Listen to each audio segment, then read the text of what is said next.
মহাশিৱৰাত্ৰিৰ দিনা তেজপুৰত জন্ম হ'ল আন এটি portal news channel Mahajati 24 live. Tezpur সাহিত্য সভা ভৱনত লোহিত দাসে আঁত ধৰা সভাত বিশিষ্ট অতিথিৰ উপস্থিতিত শুভ আৰম্ভ হ'ল মহাজাতি 24 লাইভ নামৰ এই পৰ্টেল চেনেলটো।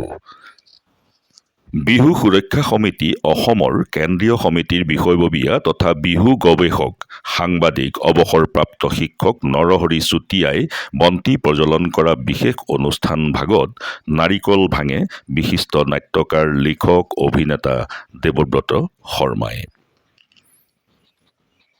মহাজাতিৰ প্ৰতিষ্ঠাপক প্ৰয়াত সংসদ ডক্টৰ পূৰ্ণনাৰায়ণ সিংহৰ সুযোগ্য পুত্ৰ ডক্টৰ পৰশমণি সিংহৰ তৎপৰতাত এই নতুন পৰ্টেল চেনেলটো শুভ আৰম্ভ কৰা হ'ল। পৰৱৰ্তী কালত এই চেনেলটো ছেটেলাইট চেনেলৰ ব্যৱস্থা কৰা হ'ব বুলি আজিৰ সভাত ডক্টৰ পৰশমণি সিংহই সদৰি কৰে।